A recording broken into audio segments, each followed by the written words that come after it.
Camera is rolling. Ow, that was not a good one. Hi guys, my ring hit my bruise on my hand. Yeah, it's week 7 of The Artist's Way. We're keeping it real. We're not gonna restart this video because I just want to give it to you transparent and exactly how it is. So hi! It has been a really interesting week. There's been a lot of really good and a lot of really fascinating learning opportunities, and I want to dive into all of them today. I want to start out by reading a passage from the text and then talking to you a little bit about how I interpreted it and how I put it into my week. And then I want to end with a quote. And so let's just hop right into this crazy video. Julia Cameron says, "Art is not about thinking something up. It is about the opposite, getting something down. The directions are important here. If we are trying to think something up, we are straining to reach for something that's just beyond our grasp. Up there in the stratosphere where art lives on high, when we get something down, there is no strain. We're not doing, we're getting. Someone or something else is doing the doing. Instead of reaching for inventions, we are engaged in listening. When an actor is in the moment, he or she is engaged in listening for the next right thing creatively. When a painter is painting, he or she may begin with a plan, but that plan is soon surrendered to the painting's own plan. This is often expressed as the brush takes the next stroke. In dance, in composition, in sculpture, the experience is the same. We are more the conduit than the creator of what we express. Art is an act of tuning in and dropping down the well. It is though all the stories, painting, music, performances in the world live just under the surface of our normal consciousness. Like an underground river, they flow through us, a stream of ideas that we can tap down into. As artists, we drop down the well into the stream. We hear what's down there and we act on it, more like taking dictation than anything fancy having to do with art. I've talked a couple of times on this series about the book Catching the Big Fish by David Lynch and how much that has influenced me as an actor, as a writer, as a director, as a filmmaker, as a creative. And the more I read from The Artist's Way, the more I get these little nuggets. And the passage that I just read was a golden nugget served to me on a shimmering plate. They are these moments of validation where Julia Cameron is able to articulate and then express to me something that I have felt, but I've been unable to articulate. I've been like, yes, like I know there's a river of ideas and I know that ideas aren't our own, but I'm trying to get there, and this idea of dropping down the well and into the stream. Yes. And that's what I mean, like it's a nugget. Like it's just there and I just receive it and boom. This feeling of an artist, this feeling heard and validated, I feel is so important. Being able to listen and receive someone wiser than you is imperative to our growth. It's so vital. It's so vital to our growth. And for so much of my life as an actor, I lived in this mode where only I knew best. And every way that I knew was the right way because I know my body and I know my mind, so of course my way is the best. And I think there is semblance of truth to be garnered from that. There is this idea that we as unique souls know what is right for us, deep down know what is right for us. And I do believe in that. But also, if we're on this journey of growth and of rediscovering who we are as an artist, it's vital that we listen and that we take in, not only from people that are wiser than us, but also from ourselves and our subconscious and the collective unconscious and the river of ideas that Julia Cameron and David Lynch and these artists talk about. This phenomenon that there's almost just under the surface, a river of ideas that instead of sitting there in front of a blank page and just, okay, so if the artist, he's not an artist, I'm the artist, he's actually a basketball player, and if the basketball player misses practice, I don't know, what would he do? Instead of that, it's an action. It's not a thought, it's an action. The basketball player is missing practice, and so because he missed practice, he had to walk home because he was too late to go to practice, but too early to go home. He ended up at the old cemetery. He hadn't found himself there, and so I don't even know what I'm saying, But this is just you let the story just sort of unravel because of what happens next. I'm not coming up with that in my head. I'm just following this order of something that I've dropped down into. And obviously that's an extremely miniature case example of what you can, through repetition, consistency, and grace, exacerbate in a larger project. You're able to launch into such larger things and take on bigger projects because you feel like, okay, I want to write this script, but it's not me sitting down and dreaming up this giant script. It's just me starting with the script and knowing my character and knowing the intentions and understanding the circumstance, and then just kind of following, and then I'm just then they would do this, this happened, so then, oh my gosh, so all these other reactions happen, and then I'm following this here. Like, it's almost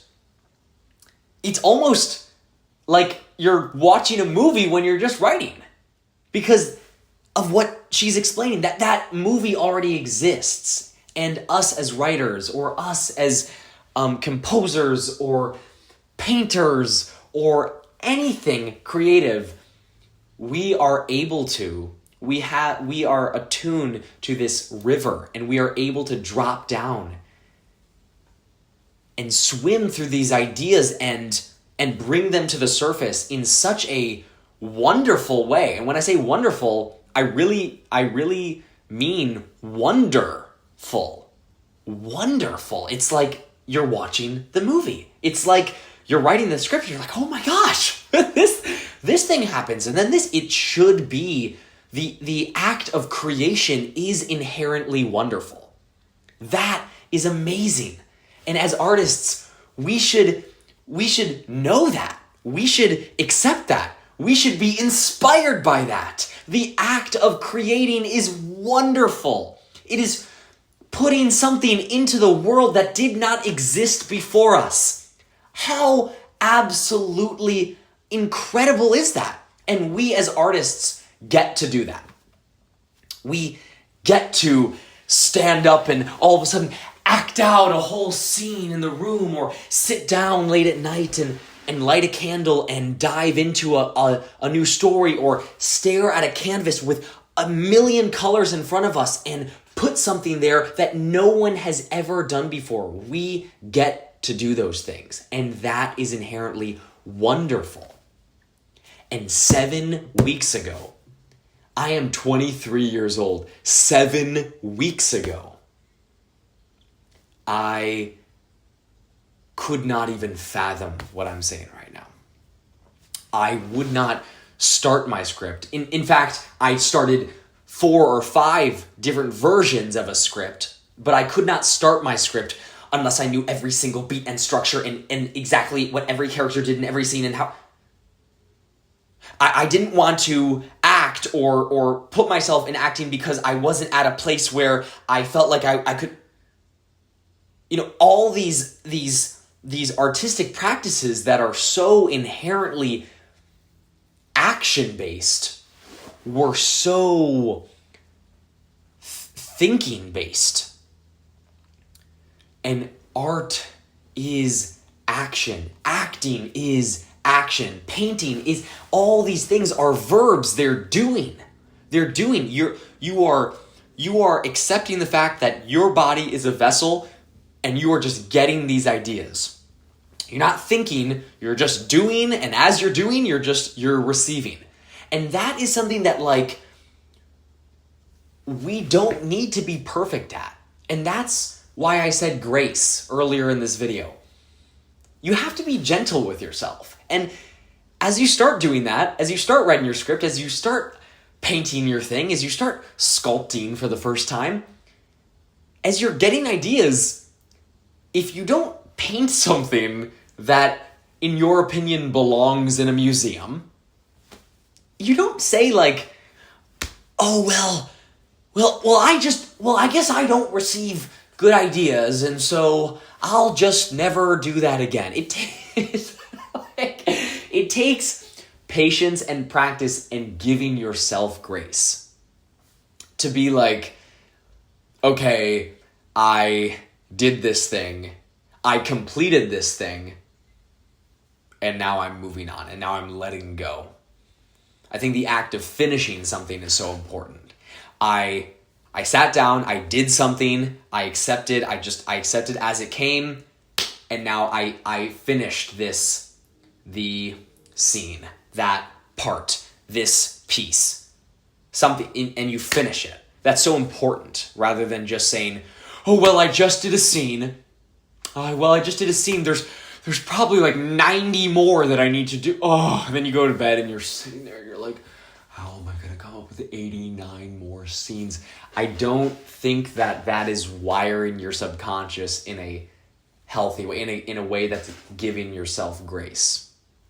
In fact, I think it's crucial as artists to be our biggest supporters and finish a scene and parade around your room and go get yourself a little treat or something, or I don't know, film a video of yourself and just say, yay, you are awesome. You made a scene. That scene didn't exist in human history before you, and now you just did it. That's wonderful. You just made a scene.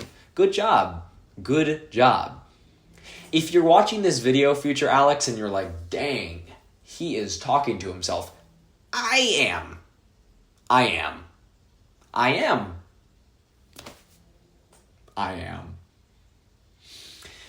And that kind of takes me into my week, because I woke up on Monday, and I woke up and it was week 7, and I just said to myself, it's going to be a lucky week. It's going to be a really lucky week. And I had no basis for that. There was nothing really happening. There was nothing that I was really looking forward to or was waiting on a decision for. It was just a week. But I just was like, this is a lucky week.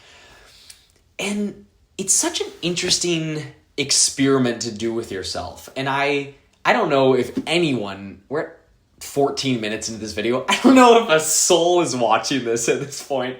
But if you are watching this video right now, I would urge you to try this experiment with yourself, and just for 1 week of your life, just every day when you wake up, express. And when I say express, I don't mean just say. I mean feel and know and declare. It's going to be a lucky week. and just see what happens. I mean, if literally nothing happens, then okay. If one thing happens, then okay. If a million things happen, which it will, because that's what life is, then okay. But just try to experiment with that and just see what happens. If you say, it's going to be a lucky week, and you express that, it's going to be a lucky week. I did it every day, and something really interesting happened for me, which was I felt my eyes beginning to open to things that I didn't even fully realize I already had. It was it was delicious. It was awesome. It was like nothing happened. It was like Monday, and then Monday happened. Okay, that was Monday. And then Tuesday happened, and then, when Tuesday happened, and then it was Wednesday. But I was going through all these days and just experiencing, oh my God, that's so nice that on the way home from work at 7:30, I get to call my mom.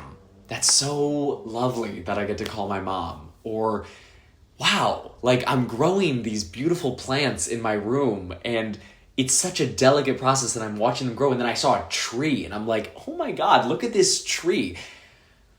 And wait. If you're watching this video and you're like, okay, give us another cliche thing that happened. I will. I will, because that was my honest experience.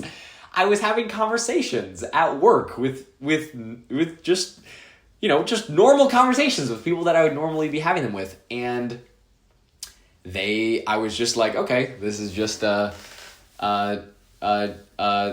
conversation. And then I'd finish it and I'd be like, wow, that was awesome that I get to learn this thing or hear that perspective. Or, suddenly my mind, just by saying it was lucky, I opened myself up to gratitude. That is what I'm trying to express to you. I opened myself up to gratitude in ways that I didn't usually do, but always had the opportunity to. Those trees, and my mom is a phone call away, and people that I'm talking to at work, all these things are all there. And I would see the tree, and I'd call my mom, and I'd talk to someone at work. And that would be that. But just that moment of gratitude and appreciation did wonderful things for my week. Monday, Tuesday, Wednesday, Thursday, Friday, every day was this, oh, it's a lucky week. It's a lucky week. And then all of a sudden on Friday, I found myself in a circumstance that was really lucky. And maybe I'll talk about it in another video. Maybe I won't. But it was certainly extremely circumstantial and extremely lucky. And I was like, whoa, this is awesome.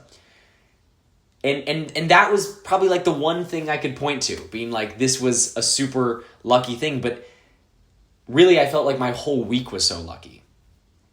And then a very interesting thing happened, which was I went into the weekend and I didn't choose myself.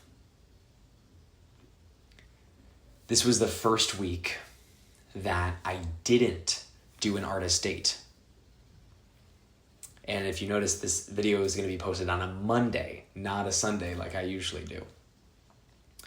And I didn't do most of the tasks this week. This is the truth. I just didn't I didn't do these things on the weekend. I had a fine weekend. It was good for a lot of it, but for basically none of it was I actually choosing to do the things that my inner artist, that my soul really wanted to do. That would bring me peace, even if it's just 2 hours of it, It's not my whole weekend is a retreat and I do, no, just that time, which is so sacred to your inner peace, just giving yourself that and allowing that. I did not. And I'm not exactly sure why.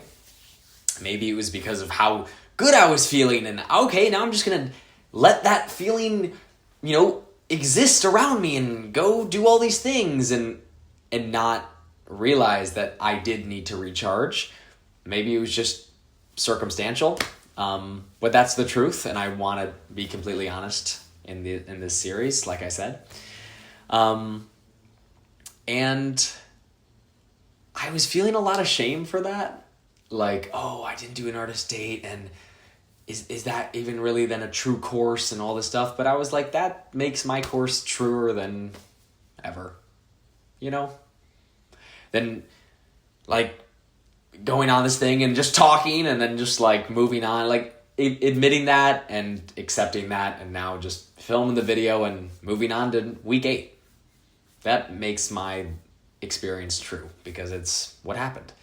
And I can learn from that, and I can accept it, and I can move on. I feel myself growing in a very gentle way. Whereas the last 7 months of my life, I constantly declared I am a this thing, and so therefore I need to quit that, and I am only a this, and so I cannot experience that. And it was all these like siphoning declarative things, and I really didn't make any progress towards any growth. And then I decided to give myself some grace, slow down, and listen.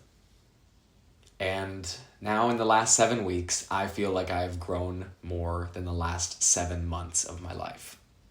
And that is a true statement spoken from my soul. How wonderful is that?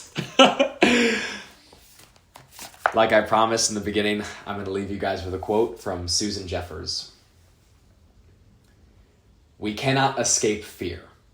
We can only transform it into a companion that accompanies us on all our exciting adventures. Take a risk a day. One small or bold stroke that will make you feel great once you have done it. I think I'll try to do that this week and report back with another video next week. Okay, that's all. Bye. I love you.